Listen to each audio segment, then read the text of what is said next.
MZTV. There are two white horse riders in the book of the unveiling of Jesus Christ, otherwise known as the book of Revelation. Two white horse riders. There's a false one and a true one, but the false one is still white, and that is important as we consider the possibilities here at the final years of Millennium 6. I'm Martin Zender. I'm your host this morning, and I was encouraged about yesterday's show, especially the reaction to yesterday's show. You gave me a good reaction, and I think it's because I warned people ahead of time that I'm going to be talking about politics. I'm going to be mentioning politics in the light of the final years of Millennium 6, which I would think every believer would be interested in, but nope, I'm wrong about that. And some people think I don't know what I'm talking about. Stick with the scriptures, Martin. You're an ignoramus when it comes to politics. Well, that's one opinion. For those of you who hate the idea of me talking about politics, I'm sorry, you'll have to bail out of another show. I gave you warning yesterday, and apparently you did bail out because the usual suspects of naysayers were not present. So I'm going to do it again. I'm going to count down 5 seconds. This is a show having to do with politics, and I'm going to talk about Trump again because I'm encouraged about it. Not that if I had opposition, I would not forge ahead anyway. If I think it needs to be said, you know me, I'll say it no matter what. It's just nice to, be going with a tailwind once in a while. 5, 4, 3, 2, 1. Here's the white horse rider of Revelation 6. This is the first horseman of the famed 4 horsemen of the apocalypse. That is the 4 riders of the book of the unveiling. Chapter 6 of the unveiling, verse 2. And I perceived, and lo, a white horse, and he who is sitting on it has a bow. No, it's not a bow in the hair.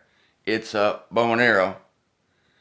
And to him was given a wreath. I wonder why the white horse rider, the first horseman of the apocalypse, has a wreath. They're going to find that out. And he came forth conquering, and that he should be conquering. Now, when we see the next horse, the red horse, you'll be astounded what happens next. But first, I want to contrast the white horseman of Revelation 6:2 with the white horseman of Revelation 19:11. And I perceived heaven open, and lo, a white horse. And it is interesting because they're both a white horse.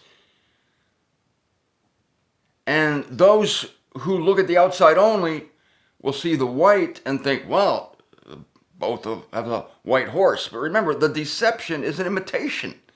You remember the magicians who withstood Moses and Aaron. They put up imitation miracles. Satan is an imitator. So you should expect the false horse to be white if it's going to be deceiving. But there are many things about whiteness that we like. Whiteness stands for righteousness, stands for good, stands for peace and plenty. Prosperity, yes, of course, we want whiteness, but you also have to look behind it to see what the motive is and to see what it's made of deep down. And what it's made of is the number of the beast, which is 666.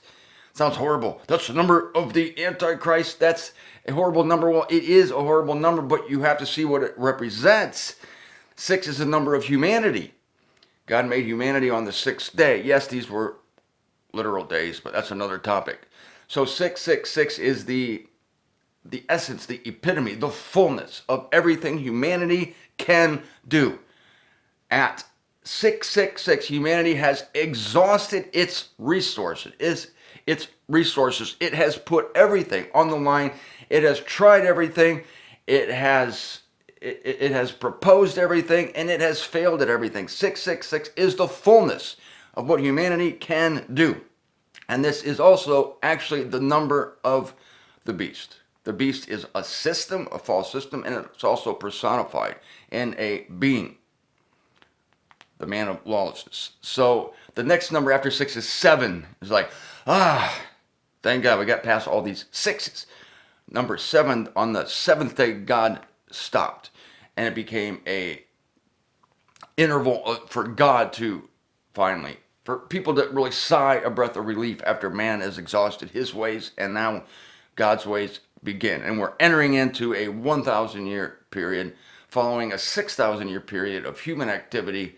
6 and 1, it mimics the creation, 6 days of creation, and then boom, God's time. That is the Sabbath, the stopping. It doesn't mean rest, it means stopping. God didn't rest after he created everything. He wasn't tired. He just simply stopped. There remains a Sabbath rest for the people of God, Paul says in the book of Hebrews, and that is the millennium. So we have a 6-1 mirror. We have a 6-1 in the creation, and we have a extrapolated 6-1, speaking of the millennia. A year is as 1,000 years is as a day is as 1,000 years, 2 Peter 3:8. A little clue there for us. So on this white horse in Revelation 19, he who is sitting on it is called faithful and true. And in righteousness is he judging and battling. His eyes are a flame of fire. On his head are many diadems, not just a wreath. And on it goes about how wonderful that white horse rider is. But I want to consider today Donald Trump, as the white horse rider. And again, if you didn't watch yesterday's show, watch it. And if you didn't know where the links were, some people didn't know where the links were. I understand this. Some people aren't too adept in the computer things. Under the video from yesterday, it's called, "Is Trump the Antichrist?" You have to click read more, right? You have to click that little thing tab that says read more. Click that, and then you get the magic happens then, and it opens up and you can see the links. So, white. Donald Trump. I mean, yesterday I told you that everybody has said, how do you know this? Well, I don't know it for 100% sure. Let me make that clear. Nobody knows 100% sure right now who the man of lawlessness is. But I'm telling you, the era is here. So there's no sense guessing at who the man of lawlessness is until we're in the final years of Millennium 6. Somebody asked me yesterday, well, how do you know how many years have transpired from Adam? How do you know we're close to the end of 6,000 years? Because God puts the numbers in the scripture. He takes care to put time bridges. Just go to my series, the Revelation series. Go to like maybe around show 700. The Revelation series was 800 shows, if you can believe that. And somewhere around there, I have a sub-series within the series called The Final Years of Millennium 6. Go there and I'll explain the whole 6-1 principle and why this is the era. There are other reasons besides that. So it's stupid to speculate. The people who said Hitler's the Antichrist, it was too early. 6,000 years wasn't close to expiring. Well, relatively close, but now we're close. Because according to the numbers, just get out a calculator, we're at year 5,992 starting in April, which is the true beginning of the Jewish New Year, according to our friend Matthew Holland. Not Rosh Hashanah. It's at the Passover, the spring, the New Year in Israel began. I tend to believe Matthew Holland, a member of the body of Christ, before I believe the people who are putting prayer requests into a remnant of a Roman barracks, okay? That's just me. Donald Trump is the most investigated politician in the history of the world. So much because he's hated by the New World Order people, because he's screwing up their plans. He's hated by what you might call the establishment. He's hated by what we would call the elite, the people who think they are better and smarter than everybody else, and that they know how to run your lives. You don't know how to run your lives, and they're obsessed with ruling other people. They're obsessed with telling other people what to do. They're obsessed with having power. You and I can't even imagine this, because we're just trying to manage our own lives. How can people be so obsessed with power that they actually have the energy or want the energy to tell other people what to do? I don't know, but there are people like this. And they hate Trump. That's why I don't think Trump is a double agent. The New World Order, it's not that smart. They're not playing four-dimensional chess here. It's not like they're putting out Donald Trump as a feint, and it's like, okay, this is really our guy, but we're going to pretend like it's not this guy, and we're going to pretend like we're fighting him so that people are thrown off thinking that we hate Donald Trump, but we actually love Donald Trump, and then we're putting the Trojan horse, now Donald Trump, in the mix, and he's going to suck everybody in, and then we're going to bring the hammer down. What? That is ridiculous. Like I said yesterday, if you think that, then woo, you're in such a web of conspiracy theory that you'll never get out the classic rabbit hole. But Trump is the most investigated politician in the history of the world. He's the cleanest politician in the history of the world. I swear to you. Nobody, they've thrown millions and millions and millions of dollars trying to find dirt on this guy so that they can drive down public opinion against Trump. But public opinion is for Trump because he's doing great things. The economy is fantastic. In case you don't know, I'm in the U.S. You might be out there in the world. So I think like CNN is the only network that really broadcasts in the world, and CNN is owned by the Democrats, and they hate Trump. So you see here nothing but bad things. No, they don't give Trump credit for anything, but Trump is doing wonderful things. Why? Because the white horse rider will be conquering, and he has a wreath, and he's doing great things. And the white horse rider, I believe the key thing, the false white horse rider of Revelation 6, not the white horse rider of Revelation 19, will be conquering corruption, will be conquering evil. And Trump is doing this. And he's going after the corruption. If you watched yesterday's video with Steve Bannon and Maria Bartiromo, you will see that the crime of the century has been this coup against Donald Trump by the forces of evil, the obvious forces of evil, the obvious ones that are trying to depose a democratically elected president. Why? Because they don't like him. Why? Because he's not one of them. And he's showing people that things can be done without all the red tape of government. Oh, Trump has to work through some red tape. But the last thing these bureaucrats, these career politicians want is somebody showing the people that shit can get done. You can get shit done in like 2 or 3 days. They don't want people to know that. But you can. But they purposely get quagmired in red tape because they want to keep their jobs, and if they get shit done, then people won't need them. But Trump wants to get shit done because that's what he's done for a living. But believe me, the order, the regular order, the elite order, they don't want people to know that shit can get done. I'm sorry I keep using the word shit, but it seems like the word I should be using here. So Trump, the cleanest politician there's ever been in my estimation. And people said yesterday, some comments, well, isn't the man of lawlessness going to be loved, universally loved? Watch what happens in the next 18 months after the re-election this year. I think the world is going to come to love Trump. There will still be pockets of Trump haters because it's a disease, Trump derangement syndrome. It's real, TDS. People who hate Trump and they have no idea why, because the television told them to hate Trump. I had a girl tell me a few months ago that Trump's a racist. I go, really? What has he done? Why do you say he's a racist? Well, because he is. All right, well, what has he done that's racist? Well, she had no idea. The TV told her that Trump was a racist. I said, well, he must be something you're basing this on. Well, tell me why he's not a racist. I said, well, because his campaign slogan was "Make America Great Again," not "Make Whitey Great Again." Right? Trump sees everybody as Americans. He's colorblind. He was colorblind his whole life. He was never a racist. He only became the world's biggest racist, quote unquote, when he ran for office and people started taking him seriously and go, oh shit, this guy can win. The white horse rider of Revelation 6 has a bow. This is a war. This is war. And as I said before, the West is a war machine.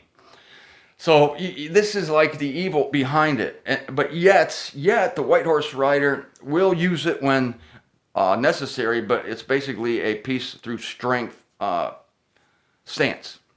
And that's what we have going on here. So some guy said yesterday in the comments that Trump can't punch his way out of a paper bag. I said, what? That's a proof of Trump derangement syndrome, because how can you say that?